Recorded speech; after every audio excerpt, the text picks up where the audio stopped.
अब मैं बोलती हूं, अब मैं बोलूं। Dynamite dynamite, power house power house. जब आप लोग नारे लगा रही थी ना, तो मुझे लग रहा था मैं उधर आके बैठ जाऊं और मैं भी नारे लगाऊं।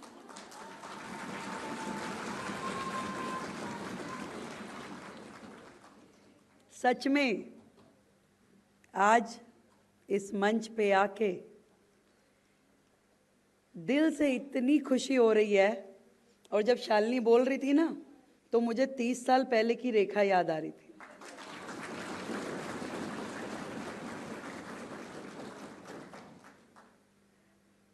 और मुझे ऐसा लग रहा था जैसे मैं बोल रही हूँ वो बात अलग है, मैं इतना अच्छा नहीं बोलती थी, पर विद्यार्थी परिषद का ये मंच मेरे लिए बहुत सम्माननीय है। एक साधारण सा परिवार, बिल्कुल साधारण सा, जिसकी बैकग्राउंड में कोई भी ऐसा व्यक्ति नहीं था जो आगे बढ़ के संस्था से जुड़ के काम करता हो। और कैसे 1993 के कॉलेज में मैं संगठन से जुड़ी और फिर जुड़ती चली गई। आज भी मुझे अपनी छात्रा प्रमुख याद आती है। ऐसा लगता था कोई क्लास की मॉनिटर है, श्वेता कौल। और वो बहुत प्यार करती थी, सब छात्राओं को सहेली बना करके घर में परमिशन लेनी होती थी तो उनको लेके आते थे, मेरी मम्मी से बात कर लो। मोनिका कक्कड़ थी, अब अरोड़ा हो गई हैं, जिन्होंने हाथ पकड़ के, जिनको हर कार्यक्रम में लेके जाना। ऐसा लगता था धरने में जा रहे हैं, प्रदर्शन में जा रहे हैं, घर आके क्या बोलेंगे। पर जब वहाँ जाते थे तो लगता था कि नहीं, अच्छे कॉज के लिए कर रहे हैं, करना चाहिए। डांट भी खाते थे घर में, ये भी देख लेते थे कि टीवी पे फोटो ना आए, पर फिर अगले दिन जाकर के लगता था कि नहीं, करना है, अच्छा कॉज है। और चलते चलते चलते चलते जब दिल्ली यूनिवर्सिटी का चुनाव एबीवीपी ने मुझे लड़ाया, पहली बार 1995 में नाम चला डूसू चुनाव लड़ाना है। मैं दौलत राम कॉलेज में थी और कॉलेज डूसू एफिलेटेड नहीं था, तो क्या भी डूसू लड़ाना है, क्या करना चाहिए। तो संगठन ने तय किया माइग्रेशन कराओ, तो सत्यवती कॉलेज में एडमिशन करा दिया। अगले दिन अनाउंसमेंट हुई तो मेरा नाम ही नहीं आया। तो पार्टी ने सोचा कि भाई ये बेचारी बड़ी वो होगी, परेशान होगी, नाराज होगी। मैं कहा नहीं, वो सारी चीज़ें ठीक है, मेरा वापस कॉलेज में एडमिशन कराओ, मैं सत्यवती में नहीं जाऊंगी। पर अगले साल अपने आप से मुझे दोबारा जनरल सेक्रेटरी का चुनाव लड़ाया, फिर अध्यक्ष का चुनाव लड़ाया। और इतना मैं आपको कह सकती हूँ, आज मेरी देश के कोने कोने से आई इन युवा छात्राओं को इससे बढ़िया मैनेजमेंट का कॉलेज कोई नहीं हो सकता। जीवन की जो ट्रेनिंग यहाँ मिलेगी वो आपको बड़े बड़े मैनेजमेंट इंस्टीट्यूशन में नहीं मिलेगी, जो आपको देश के साथ भी जोड़ता है, समाज के साथ भी जोड़ता है, और एक एक बारीकी आपके जीवन भर साथ निभाने वाली वो गुणों को आपके अंदर लेके आता है। आज जब दीप प्रज्वलन हो रहा था तो मैं सोच रही थी, देखो कहाँ पीछे से दीप पकड़ाने से लेकर के आगे दीप जलाने तक की यात्रा चली। और वो जो ट्रेनिंग मेरे अंदर आई, मैं आज भी किसी संगठन के मंच पे होती हूँ तो मैं उनको कहती हूँ, ये बत्ती ठीक से लगाओ, इसके ऊपर कपूर लगाओ, इसको दीप प्रज्वलन ऐसे करना है, ये माला ठीक करो, मूर्ति सही से लगाओ।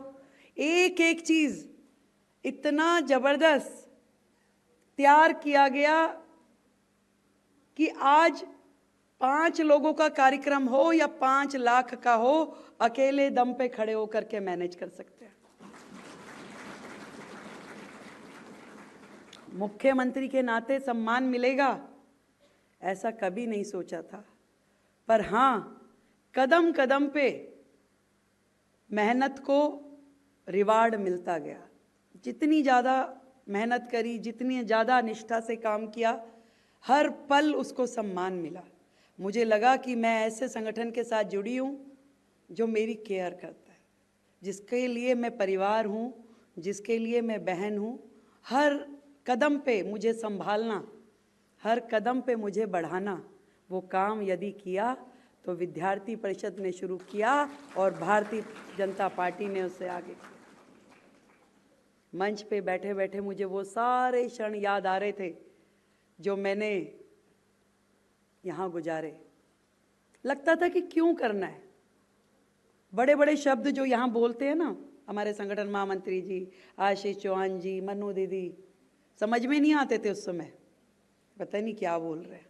बहुत हैवी शब्द, ममता जी, उसका मतलब आज समझ में आता, तब नहीं आता था जब मैं इतनी थी। पर वो अंदर से वो भावना देश के लिए जगती गई, कुछ करना है, कुछ तो करना है। और वो करते करते मुझे तब खुशी हुई जब मैं निगम पार्षद बनी, जब मैं विधानसभा का लड़ी। हजारों लोग जब मुझे मिलते थे, उनकी छोटी भी समस्या का मैं समाधान करती थी तो मुझे बड़ी खुशी मिलती थी। और बड़ी समस्या का समाधान करती थी तो एक सेटिस्फेक्शन मिलती थी कि आज मैं मंच के इस तरफ बैठ के देश की, समाज की और लोगों की मदद कर पा रही हूँ। और ये सच मानिए, कोई भी फील्ड जो है इम्पॉसिबल नहीं है। I am possible. आप कुछ भी कर सकती हो, कुछ भी। यदि आपने तय कर लिया, अभी परसों मैंने महिला पत्रकारों के साथ में एक वार्ता रखी।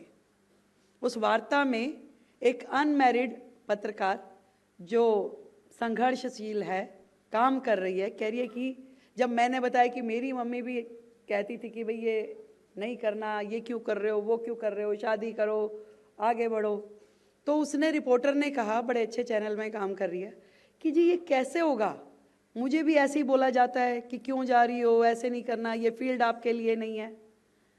तो मैंने उसे कहा, वो कहती है, उसने प्रश्न क्या किया, मम्मी पापा को कैसे मनाना चाहिए। मैं कहा मम्मी पापा किसी के नहीं मानते भाई, सब एक जैसे होते हैं, क्योंकि उनको आपकी चिंता है, वो आपके लिए सोचते हैं। पर हाँ, जब आप सही रास्ते पे हो तो आप उन्हें कन्विंस कर सकते हो, क्योंकि वो आपसे प्यार करते हैं। आज जो समाज है, पहले हम बेटी बचाओ की बात करते थे, उससे थोड़ा सा ऊपर उठ गए तो बेटी पढ़ाओ की बात होने लगी, और आज बेटी बढ़ाओ के कंसेप्ट पे हम आ चुके हैं। भारत ने इतनी प्रगति कर ली है, और बेटी को सम्मान के साथ बढ़ाने के लिए आज अधिकतम माता पिता तैयार है, और बाकियों को हमें तैयार करना है। मैं आप लोगों के बारे में इतना कह सकती हूं कि तुम तो दरिया हो, तुम तो दरिया हो, अपना हुनर जानती हो, जिस और निकल जाओगी रास्ता बना ही लोगी। और जो पहली शुरुआत आपने की अपने इस कॉलेज जीवन में विद्यार्थी परिषद से, मैं उदाहरण हूं कि आपने बिल्कुल सही शुरुआत की है।